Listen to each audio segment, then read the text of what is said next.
Assalamualaikum warahmatullahi wabarakatuh. Alhamdulillahi rabbil alamin.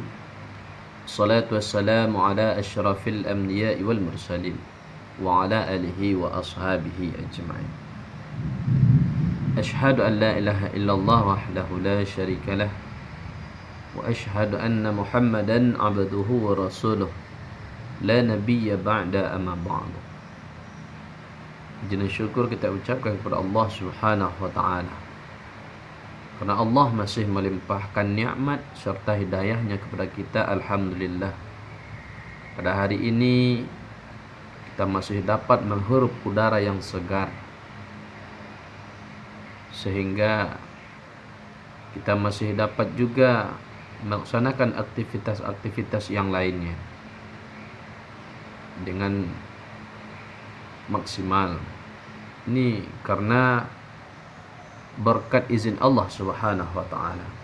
Maka untuk itu kita selalulah untuk mengucapkan syukur alhamdulillah pada Allah Subhanahu wa taala yang masih memberikan kita kesempatan hidup.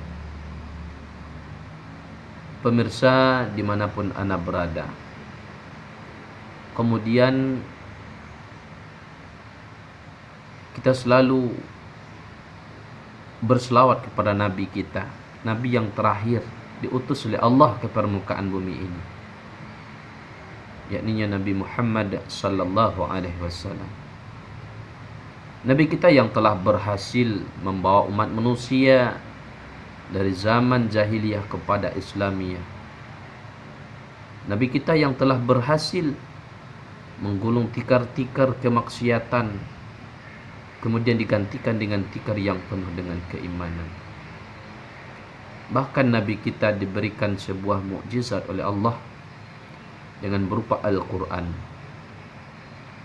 Al-Quran yang diturunkan Allah kepada Nabi kita untuk menyempurnakan agama Allah ini, yaitunya agama Islam yang kita cintai, yang kita anut pada saat ini. Kaum muslimin dimanapun Anda berada yang dirahmati Allah Subhanahu wa taala.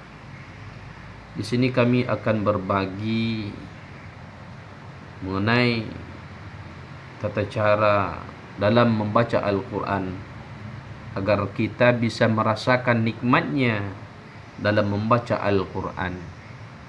Karena Al-Quran ini pedoman hidup bagi kita. Al-Quran ini pedoman hidup bagi kita. Jadi kaum muslimin rahimakumullah, mungkin ada sebahagian di antara kita yang merasa belum tenang hatinya, belum tenang jiwanya. Maka untuk itu selalulah mendekatkan diri kepada Allah dengan cara kita kerjakan semua perintah Allah dan kita tinggalkan semua larangan Allah Subhanahu wa taala.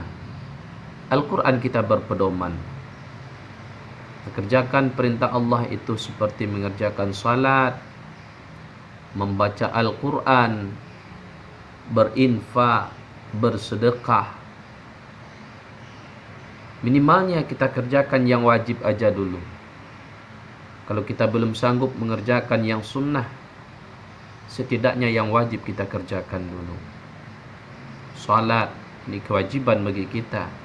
Berpuasa di bulan Ramadan kewajiban bagi kita, karena sebentar lagi kita akan bertemu yang namanya bulan Ramadan. Maka untuk itu kata Nabi, hari ini lebih baik kamu daripada hari yang kemarin. Itulah orang-orang yang beruntung di sisi Allah Subhanahu wa taala. Tapi hari inimu lebih jelek daripada hari yang kemarin. Itulah orang-orang yang terlaknat di sisi Allah. Hari ini sama dengan hari yang kemarin. Itulah orang-orang yang merugi di sisi Allah. Jadi kita bisa memilih mana yang kita inginkan. Tentu kita ingin lebih baik lagi. Saya pun sendiri merasa bahwa saya menginginkan tentu yang lebih baik daripada hari yang kemarin. Hari ini lebih baik daripada hari yang kemarin. Kaum muslimin rahimakumullah. Jadi tips untuk membaca Al-Quran dengan benar sesuai dengan kaedahnya dalam membaca Al-Quran.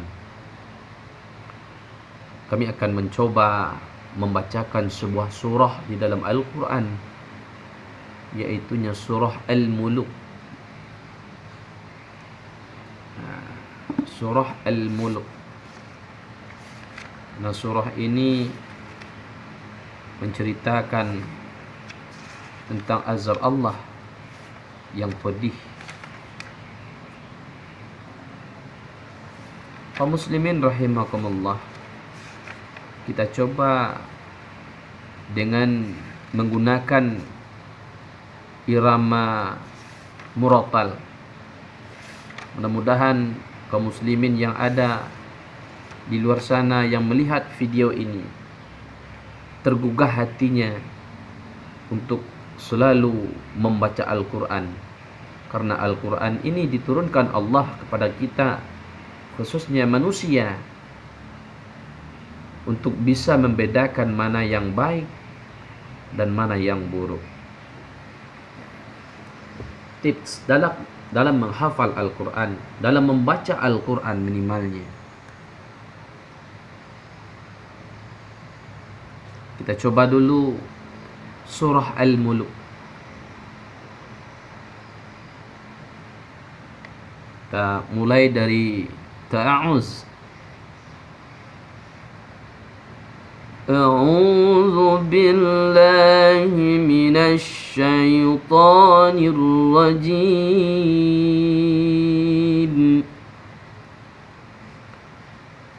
Bismillahirrahmanirrahim.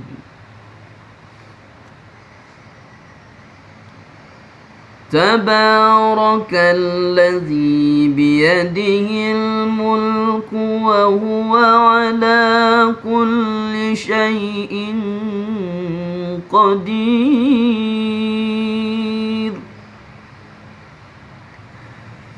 الذي خلق الموت والحياة ليبلوكم أيكم أحسن عملا وهو العزيز الغفور.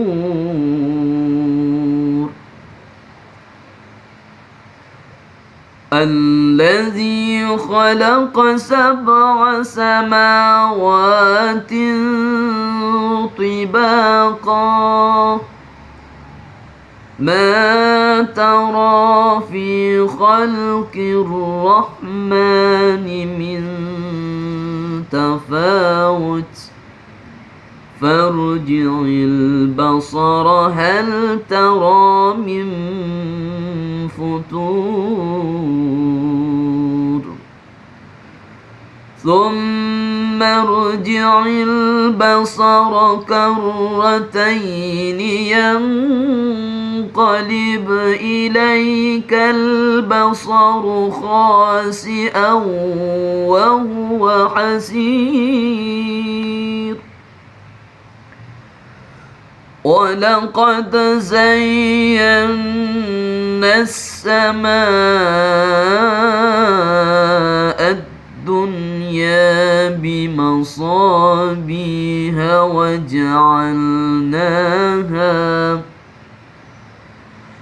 وجعلناها رجوما للشياطين وأعتدنا لهم عذاب السعير.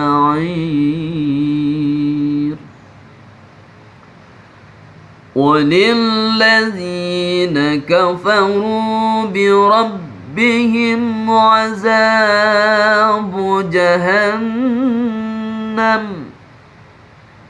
وبئس المصير.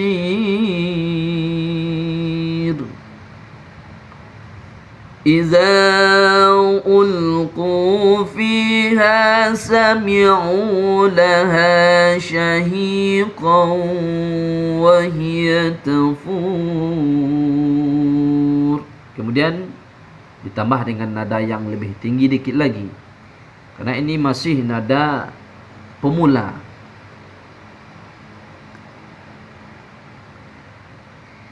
تكاد تميز من الغيظ كلما ألقي فيها فوج سألهم خزنتها ألم يأتكم نذير قالوا بلى قد جاءنا نذير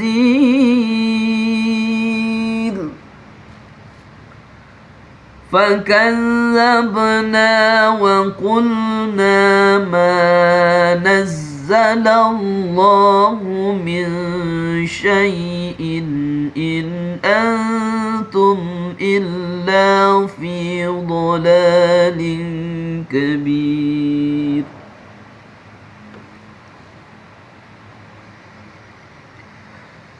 وقالوا لو كنا نسمع أو نعقل ما كنا في أصحاب السعير فاعترفوا بذنبهم فسحقا لأصحاب السعير.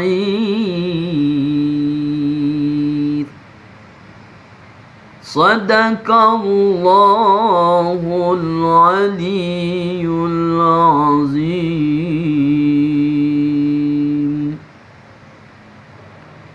Kalau kita melantunkan ayat suci Al-Quran dengan hati yang ikhlas, maka hati kita, jiwa kita akan merasakan tenang dan akan merasakan damai. Apabila hati kita gelisah, maka dekatkanlah diri kita kepada Allah dengan cara mengerjakan salat, membaca Al-Quran, karena Al-Quran bentuk dari zikir kepada Allah Subhanahu wa ta'ala. Artinya ingat kepada Allah. Karena kata Allah di dalam Al-Quran, allazina amanu wa tatma'innu qulubuhum bizikrillah, ala bizikrillahi tatma'innul qulub, yaitu orang-orang yang beriman, hati mereka tenang dengan mengingat Allah.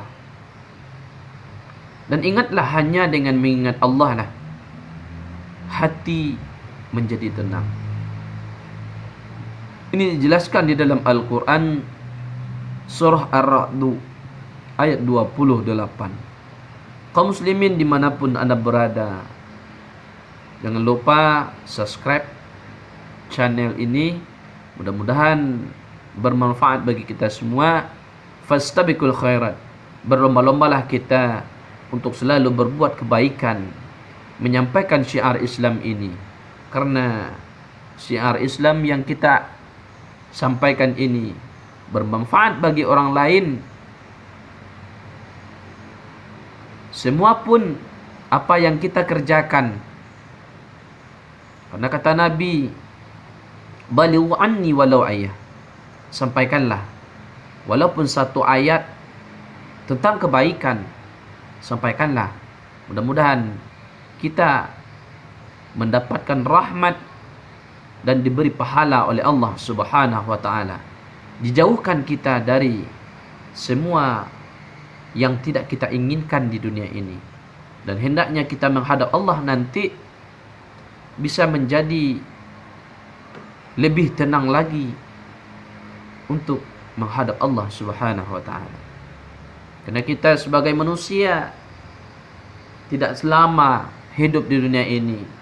Palingan kita hidup di dunia ini berkisaran dengan umur Nabi. Karena Nabi kita meninggalnya pada umur 63 tahun. Begitu juga dengan umatnya. Paling lama umat Nabi Muhammad 70 tahun, 80 tahun palingan. Itu sudah lama. Kalau sudah melebihi umat Nabi Muhammad umur kita, berarti kita sudah diberikan bonus oleh Allah Subhanahu wa taala. Untuk itu, perbanyaklah kita selalu beribadah kepada Allah. Mudah-mudahan kita menjadi orang-orang yang beruntung di sisi Allah Subhanahu wa taala. Faktabiru ya ulil absar. Wassalamu alaikum warahmatullahi wabarakatuh.